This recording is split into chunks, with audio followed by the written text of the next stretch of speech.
Hello, everyone, and welcome to another episode of Little Give. Meet our guest. Go ahead, introduce yourself. Tell us where you're from. Tell us what you're all about. Hi, my name's Krista Sobieski, and I'm the founder of Unimaginable Hope. And I'm, very excited to be here today. I live in central Wisconsin, and Unimaginable Hope was founded on the brink of, for me, what I considered a tragedy in losing both of my parents on the same day.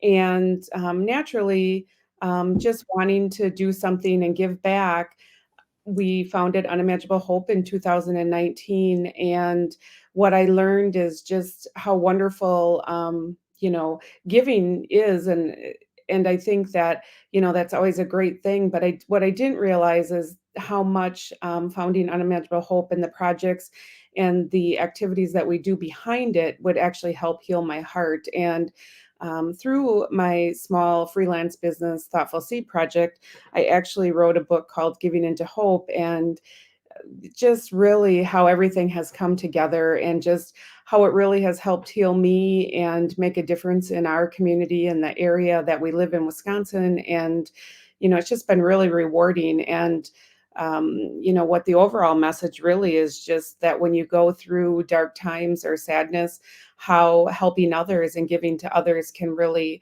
help bring it full circle. And in this case, really helped heal me. Oh, and that's exactly what this show is about. Tell us a bit about your journey and how you got to where you're at now. Well, I, first, I guess just want to start, since we're focusing really on unimaginable hope, and I really want to share the message behind that. I think what really is important for people to know is really to me, as I said earlier, a tragedy. In 2017, I lost both of my parents. And to share that story, my mother was diagnosed in 2016 with breast cancer that came back with a vengeance, and ended up having metastatic breast cancer, meaning that her cancer spread quickly and rapidly. And in February of 2017, my mother passed away. And 3 hours later, my father had a heart attack, unexpected. We were unaware that he had been told that there was an issue with his heart. So his passing, as you can imagine, him having a heart attack was quite a shock to all of us. So my mother passed away in a local hospital because she had been admitted previously because her health was rapidly declining, but we didn't expect her to pass. I guess, so to say, right then. And just a few days in the hospital, we were actually making arrangements to bring her home on hospice, and thought that we were going to have that opportunity to do that. My father had been at the hospital all week with me when he decided that he just needed a break. And our, my sisters and I agreed that that was probably a good choice, and that maybe he just needed to take a day away, from the hospital, just to kind of process everything that was happening, and just knowing that my mother's health was so quickly declining that maybe he really did need a break. So he decided to stay home that day. And later that evening, I, late in the afternoon, made a decision, because I too had been at the hospital all week, that I maybe just needed to go see her. I don't know, something inside of me just said, go see mom, go back to the hospital. So later that afternoon, on February 2nd of 2017, I decided that I was going to do that. My father still decided that he was still going to take a break and he would go back. That was on a Thursday, and that he would go back early Friday morning. Well, late that evening, I, was at the hospital with some other family members. And but shortly after 7 p.m., my mother passed away. And we called my dad, who was very distraught and very saddened to hear that, because he thought he still had more time. Because again, we were planning on at least bringing her back home under hospice care. So I did talk to him. It was very difficult. But he had asked me if I could call him when I left the hospital. The hospital was about an hour from my home, and my parents only lived about 10 minutes from me. So he had asked if I could call him when I left. So I did. And I talked to him for a beautiful, beautiful conversation for about 25 minutes. But it was a cold February night in Wisconsin. So he said, will you please call me when you get home, so I know you made it home safe? And when I tried to call him, he didn't answer. So made a decision to go to their home, which again was about 10 minutes from my own home. And when I arrived there, I found my dad in the chair, and in a whirlwind of time, called for emergency services, and he had had a heart attack sometime in the 42 minutes that I had hung up, and I had tried calling him again, and my father passed away. I believe he was gone when I arrived at his house, but emergency personnel and I were not able to save him. So I lost my parents. And in that tragedy, it took a little bit of time, but I just, after their deaths, knew that I wanted to do something. And, we planted trees, we planted flowers, and we did all those wonderful things that, sometimes people do in memory when they lose loved ones. And I wanted to do something greater, because one of the things that I learned at my parents' funeral, which was a joint funeral, of course, was all of the little things that they did that made a huge impact in other people's lives. And I thought, how can we carry that tradition on? So when the grief, or I guess the shock, started to wear off of losing my parents in 3 hours, approximately 3 hours, what could I do? And Unimaginable Hope blossomed. And that was kind of the start of it.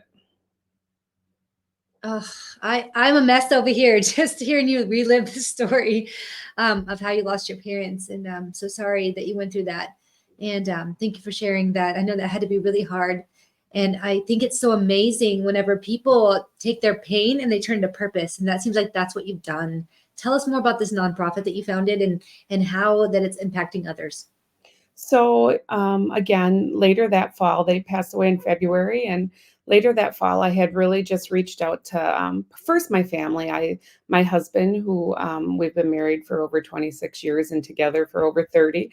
I talked to him, and then I have 4 children, and, I asked them what their thoughts were, like, if we did this in memory of my parents, and I just wanted their full support to say, I really want to do something. And of course, they were all on board. So then I reached out to some really close family members, connected to my parents, as well as family friends connected to my parents, and said, would you help me? And so I found the right people, and we decided that we were going to start this nonprofit. And I wasn't exactly sure what I wanted to do with it, but I said, I want to carry on that tradition of what my parents had done. And just, like I always tell people, I knew that my parents were good people, and I knew that they were good community people. I just hadn't realized the impacts. Like, I would hear the stories. So like when we had my parents' funeral, as I mentioned, people were coming through the line, or, when you have people pass away, people send you sympathy cards, but there were lots of notes and lots of messages. Like, my mom was a beautiful seamstress, so she would make, like, our grandkids Halloween costumes, and her grandkids Halloween costumes. And we would have, my parents worked in the school district at the end of their lives. They both did. And we would have teachers come through and say, oh, your mom made my kids Halloween costumes for the last, 6 or 8 years. So we knew she did those things, but we didn't realize she did it for other people. She was a wonderful gardener and flowers, and, she would preserve food, and people would say, she made this or she did this for us. And we didn't know that she did that for everyone. We just thought she did it for us because we were a family and that's what you do. And then my dad too, my dad wasn't as outwardly social. So it was really impactful to hear of all the things that he did for other people. So we decided to create Unimaginable Hope, and we thought, how can we just carry on, in a sense, those random acts of kindness for other people in our community, and how can we support other people? So we created Unimaginable Hope. And one of the things that my parents absolutely loved to do, and people would remember, is they loved to dance. They loved the 50s and 60s music. And that was just kind of their thing. If there was a wedding or an event that they were at and there was music, they wanted to do that. So I said, we definitely need to have a rock and oldies party.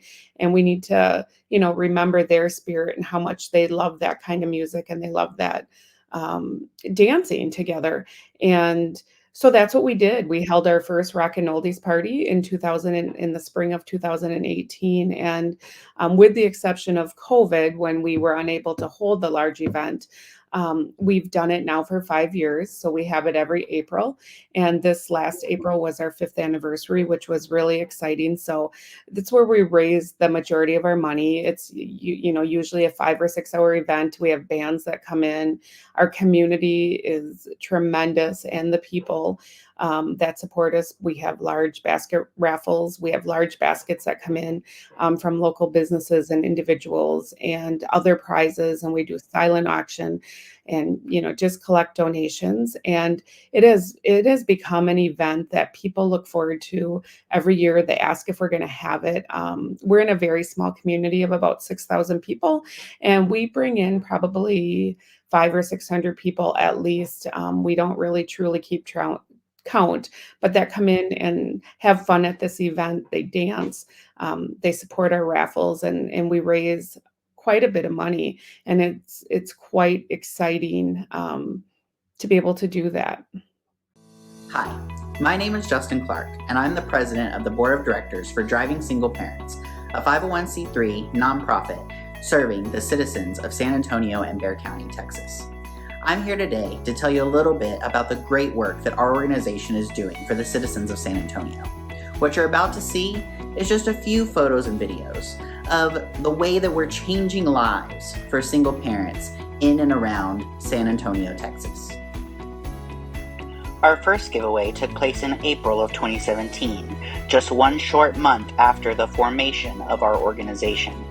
John, a Bexar County resident, was the victim of a horrible drunk driver incident. He and his daughter survived the crash, and we were so proud to give our first car to this deserving family. Fast forward to 2020, a very difficult year for nonprofits. We were able to secure 4 vehicles for single parents in need. Our organization, including our board of directors, list of partners, and portfolio of people we've been able to help in San Antonio, continues to grow, and it's all thanks to donors and local community organizations that have helped us along the way. This giveaway took place in 2021 and shows that we continue to help single parents even after the struggles brought about by COVID-19. Because of limited funds and the overwhelming need, we at Driving Single Parents are incredibly selective with the people we help. Some are victims of domestic violence. Others had a spouse pass away tragically, or otherwise fell on hard times.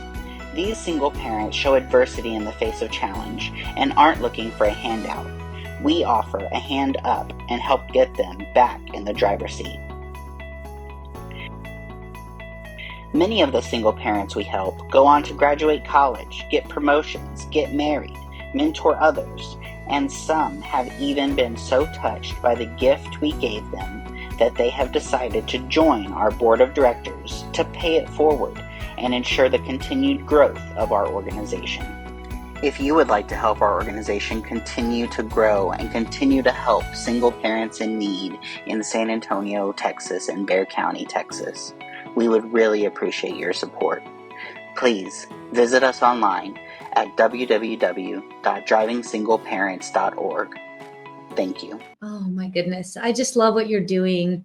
Can you share with the audience a little bit more about the nonprofit and like how you picked the name, how you came? I mean, obviously, you're struggling, you're going through so much, and you're finding out all these amazing things your parents did. And I think that's a huge component that's missing these days is that connection, that connection that like your parents had with like making the Halloween costumes for somebody else, helping others selflessly.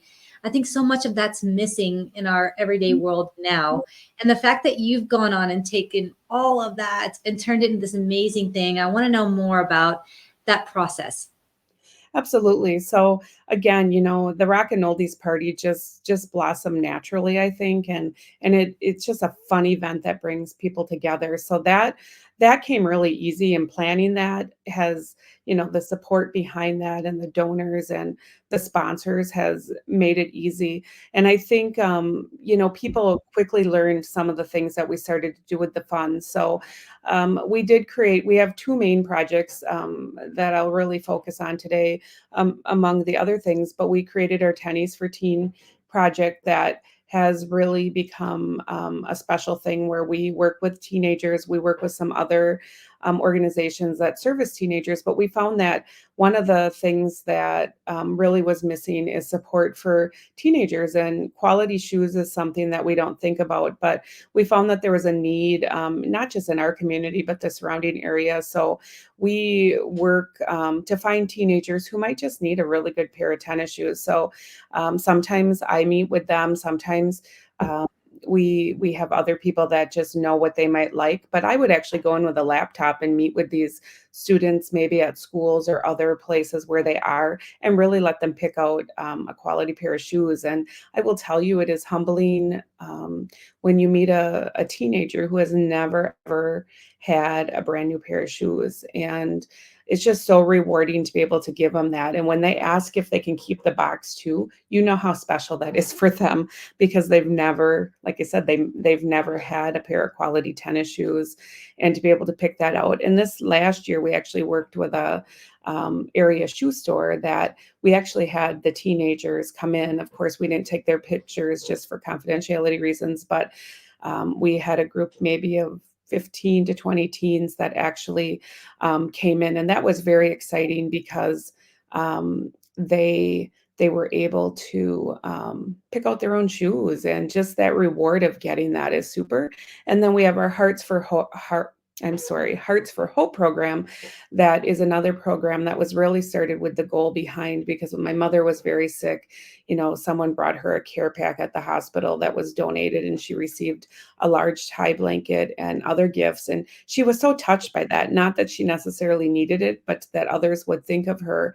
And I think she had more fun. She loved the blanket, but I think she had more fun because there was hand lotion and different things. It's the Hearts for Hope project. And she really just enjoyed giving some of that stuff to her grandkids as well, because she wasn't able to go out and shop. She was so sick. So for her, it was like kind of fun to give some of the stuff away and share it with others too. So we started that program and carried on Hearts for Hope. And now we have a whole community of people making blankets for us. And then we fill it for other goodies for people facing major medical illnesses or situations. And that's just, it's so rewarding to give in that way. And we also include like maybe cards for fuel or for eating places if they're going to be spending time in the hospital. And to think that we have a group of people behind us that are now involved in this project. We have youth groups making blankets.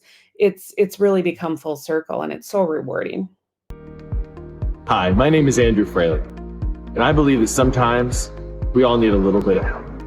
If you're in the San Antonio community and you need some legal help, call me at 210-725-4658. Oh, I can't imagine how rewarding that must feel. How does it feel for you now that you look back on all the things that you've done, in honor of your parents, the service life you're living right now, and finding this nonprofit and helping do these things for other people? How does that make you feel? Oh, without getting emotional, because I will, because I'm kind of a crier too. So, Oh, I am too. I guess I think the thing for me that I would say is it's just, it's so rewarding. I always share with people, I lost my parents. I lost my parents in a day, in a span of 3 hours. And for me, that was a great tragedy, right? I mean, to lose that kind of unconditional love if you've had good parents is extremely difficult. But what I find behind Unimaginable Hope and some of the projects, and we do lots of other things. So I ask others to check our website out, because the many different projects, even though I've just highlighted a couple, it's so rewarding. And, I think the thing, naturally being a writer and enjoying writing, I've learned that everyone has a story. And for me, Unimaginable Hope has really helped me, learn that even though my parents passing away was a tragedy for me, by giving to others and doing for others, and not that everything we focus on is people in need or people going through tragic situations, but what I have learned is that everyone has a story, and their story impacts them differently. And when we stand beside each other and we help each other, we can learn from each other. And even though my story for me was a great tragedy, hearing other people's stories and learning from them has really helped me heal. So by doing this nonprofit, I would say that most of all, it's probably just humbled me to say, like, I was blessed to have my parents for 40 some years of my life before they passed away. And not everyone has that. Some people lose their parents earlier in life. Some people have greater tragedies. And when I look at my parents, I look at the blessing of it. They left this world together. They were soulmates. Actually, just recently, if they would have been alive, they would have celebrated 55 years of marriage. They were married just almost 50 years. All of my kids got to know them. So there's lots of blessings that other people don't have that I did have. So I'm really grateful for that. And I've tried to focus on that positivity. And by doing this work, it just, like I said, it's humbled me that everyone goes through things and we can learn from each other and we can help each other. And kindness is really what this world needs, and how we can get through the challenging times to see the blessings, even when we've had hurdles and challenges. Absolutely. I love what you're doing and what you're growing through and working through, and all the tragedy you've been through, and then sharing all of your gifts and your parents' gifts with the world is just incredible. I lost my mom at 61. So you're right when you say not everybody gets that experience to like really, spend that extra time. And so each and every one of us have a story to tell, just like you said. And I think it's just beautiful what you're doing.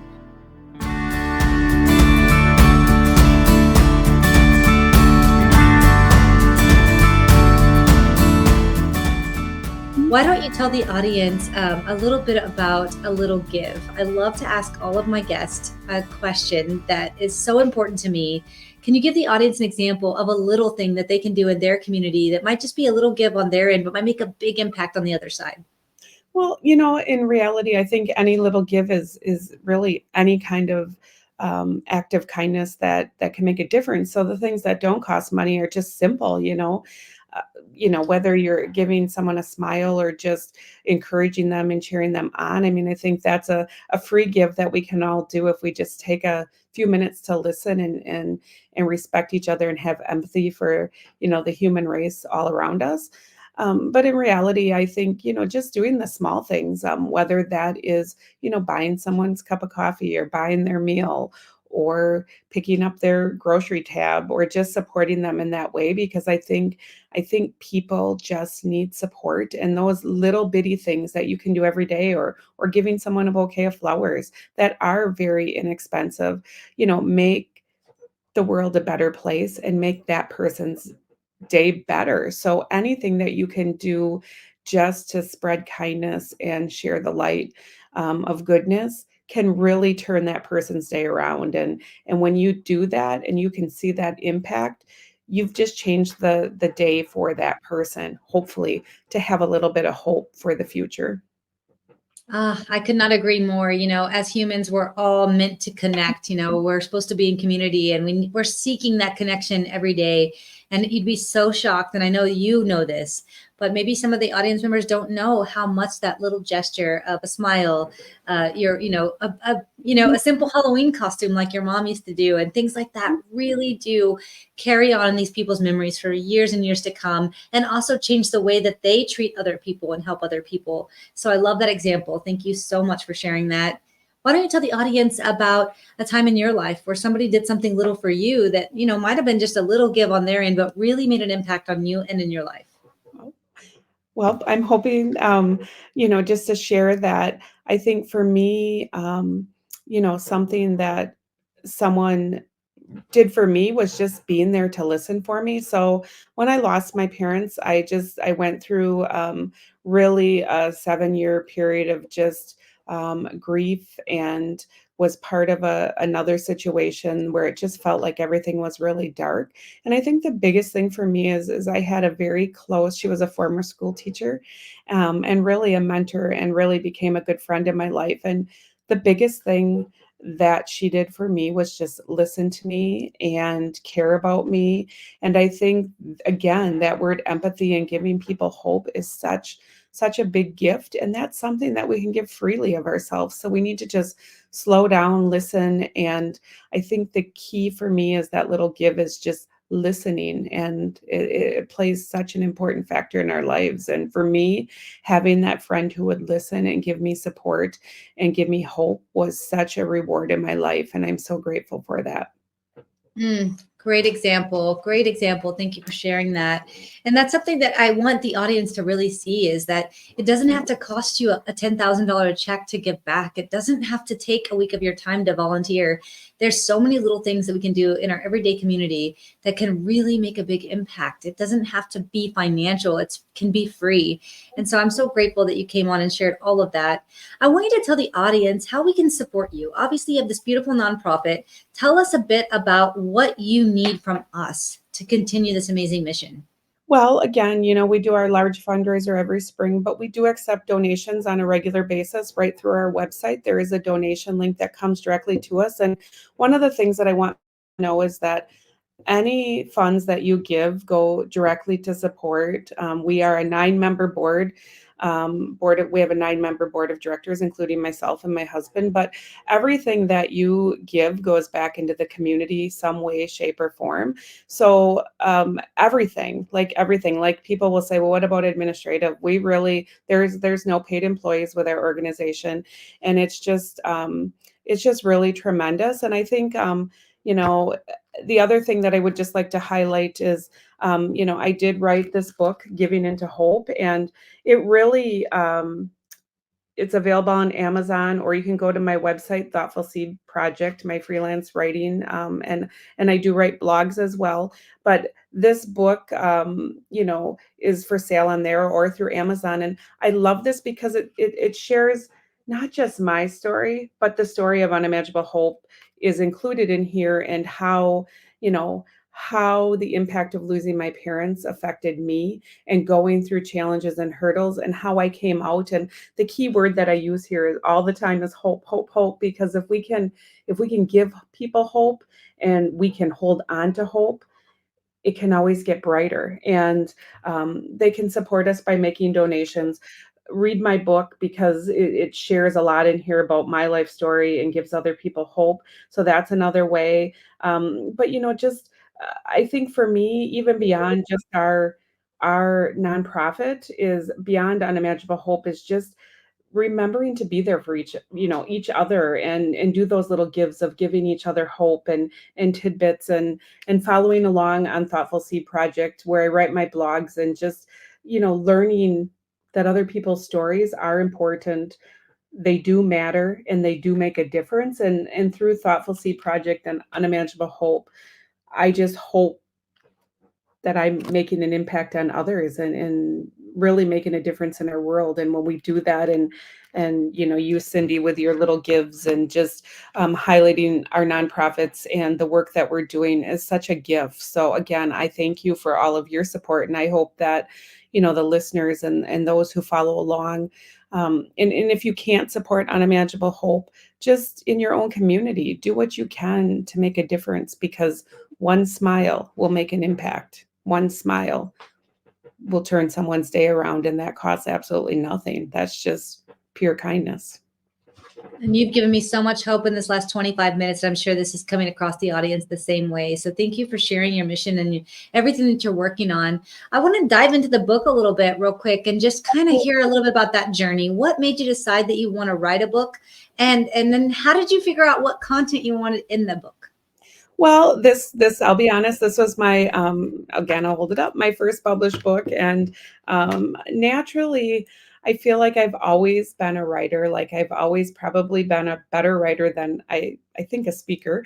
And I just, started to look at the challenging times. And again, my parents passed away in 2017, and I was also targeted in a very negative business situation. And 2 weeks after my parents passed away, I realized that I was kind of being targeted negatively, and I really had to kind of be really secretive about that.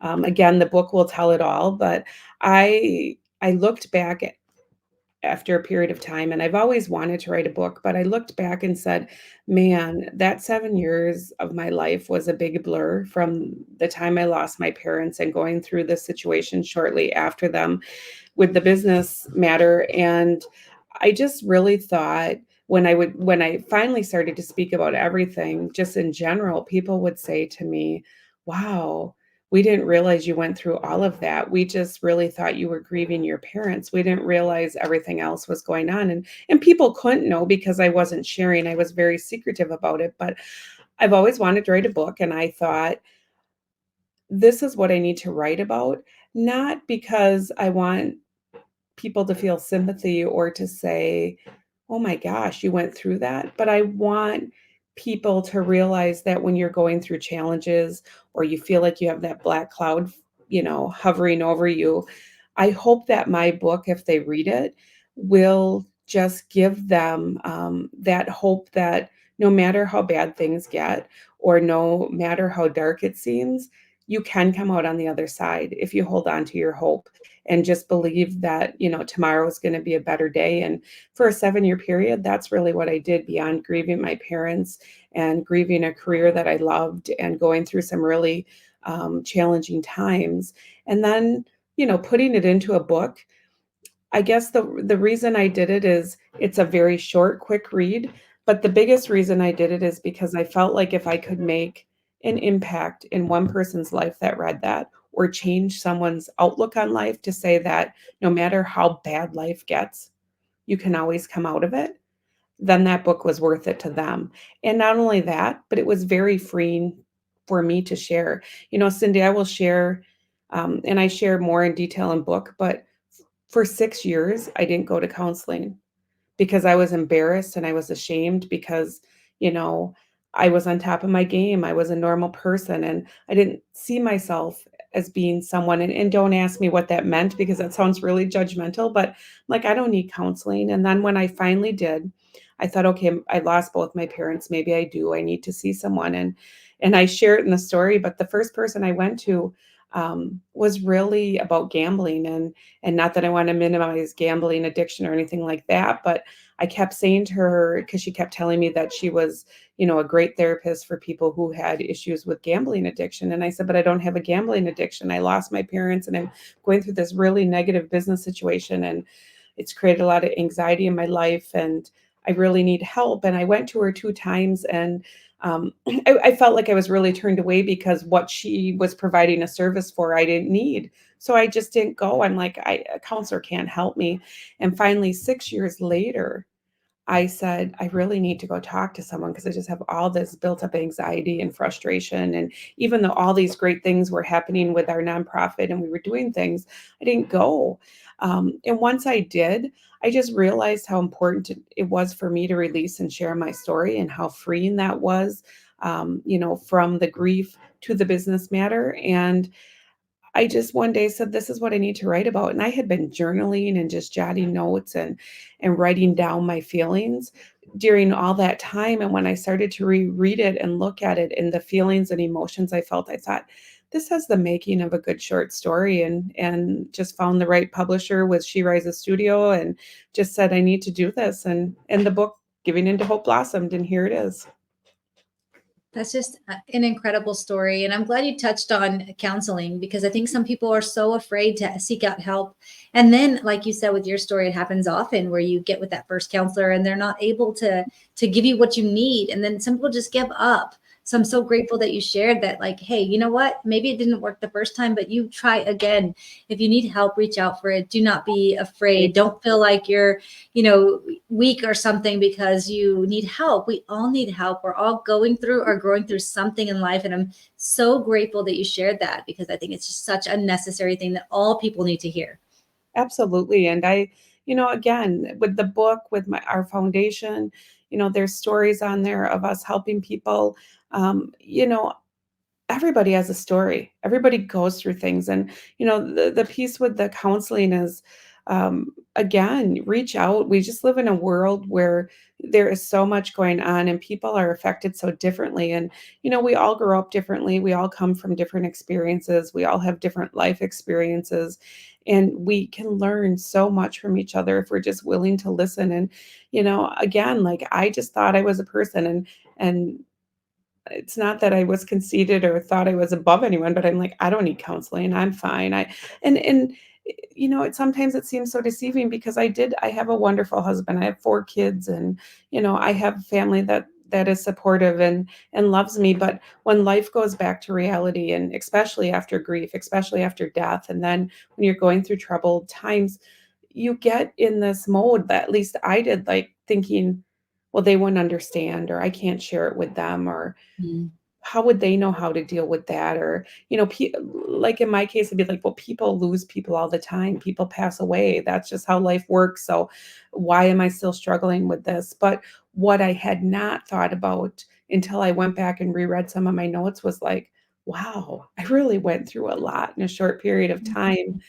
And it's okay for me to feel what I feel, and it's okay for me to have those emotions, and it's okay to say, "God, my life really wasn't great during that time, and I really was under this black cloud," and really find support and help, and that's what I hope that my book does, and, even my writing through the Thoughtful Seed Project and sharing, some stories through, the blog that I do and the work that I do, it doesn't just share the negative stories and the negative journeys, but it also shares the inspiring stories and, how people have come out of challenges. But not only that, also about the people that are just doing great things that help you realize how wonderful life is when you just have a positive outlook. So I just hope that, my time on earth and the things that I'm doing really make a positive impact for others, whether they're reading my book or my blog or other things I write, or they're tuning into our foundation, Unimaginable Hope, or making donations and following along with the work that we're doing there. I just hope that everything that I'm doing impacts people in a positive way, and they can just walk away saying, "Wow, I can do that," or "I can make a difference," or "I never thought about that," or "Geez, life is kind of sucky right now, but I can come out on top again." And just helping people live in a positive mindset and be mindful of themselves and the world around them. Just that life can be good, and we just have to stay positive. Well, you've definitely made an impact on me today. Even if, when this comes out, I have no doubt it's going to really impact all the lives around this episode. So thank you for sharing all of the vulnerability you've been through, it, everything that you've grown through. And why don't you tell the audience where they can reach you, they can seek out your services, they can find out that book and find out more about your nonprofit. Absolutely. Well, thoughtfulseedproject.com is an easy way to connect with me. If they go on there, they can find my email or contact information as well. They can also go to Unimaginable Hope. We do have our website. We're on Facebook as well, so you can find us there.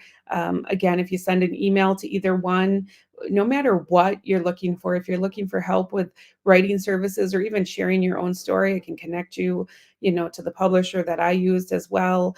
But really, I'm just here to help. Or if you have an incredible story that you just want me to share on my blog, I'm happy to do that as well. Life is just what we make it. And I just think that when we work together and we listen and we learn from each other and we have empathy to care about each other, we can just make such an incredible difference. And again, the donations are wonderful. Our Rock and Oldies party is wonderful. All of the support. But the little things that we really can do, even if we can't do those things, is just being kind to each other. And when we do that, we give each other hope every single day, or at least I hope we do. And that's what I hope to continue to do. Great message. Be kind. Thank you so much for being on today. I'm so grateful for you and all that you're doing to make this world a better place. If anybody out there is interested in her services or her book, please do reach out. She gave you all the details. Also, go to that website for her nonprofit. Find out more. If you're passionate about it, go donate $1 or $5. Multiplied by the many people we have watching this episode can really make a huge impact to these nonprofits. And if you're out there and you need some help, don't suffer in silence. Go ask for help. We are humans and we're meant to be in community. Find your community, get some help, and there's nothing wrong with you or anything that you're growing through. Thank you so much for being on today. I am so grateful for you and that all that you've shared today. And we will see the audience next week. Thank you so much.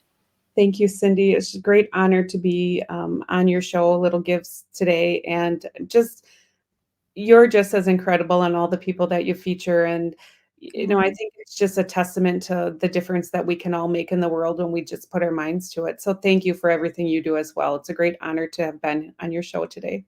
Oh, thank you for all you do. And that's what it takes. It just takes us making a decision to make a change in this world. Turn your pain into purpose. And I'm just so grateful that, all that you've gone through has translated into this beautiful project that you're working on. And I'm just so grateful for you. Thank you. Thank you. It's just a wonderful feeling to be able to help so many other people, and something we can all do. Absolutely. Each and every one of us. Thank you again for watching today, and we will see you next week. Thank you so much for watching this episode of Little Give. If you would like to learn more about how I highlight ordinary people doing extraordinary things to help others, or maybe you'd like to be a guest, or maybe you know a nonprofit that you would like to see featured on a future episode of Little Give, you can find all the information on our website at littlegive.com. If you'd like to get involved with our kindness clip segment, please do send in those videos. Send them via email to cindy@littlegive.com, or you can tag us on any social media under Cindy Whitteman or #LittleGive. If you'd like to know more about our podcast, you can also find us on all major streaming platforms under Little Give Podcast. Please do find our Facebook group under Little Give TV Show and join it. We'd love to keep you up to date with future episodes. Thank you all so much for watching, and I can't wait to highlight the next ordinary person doing extraordinary things to help others. See you next time.